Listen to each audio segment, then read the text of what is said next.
Euro શાળાના વિદ્યાર્થીઓ દ્વારા અનોખું અભિયાન. યુરો શાળાના વિદ્યાર્થીઓ દ્વારા ઇકો ફ્રેન્ડલી શ્રી ગણેશ પ્રતિમા વિતરણ.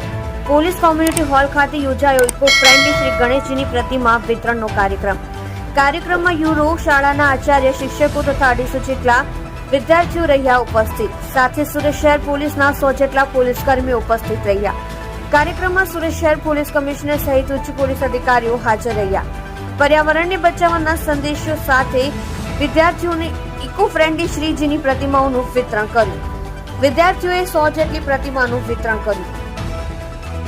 તમે જોઈ રહ્યા છો live India Today news channel. Reporter મનોજભાઈ સાથે, કેમેરામેન રમેશભાઈ જયસ્વાલની સાથે.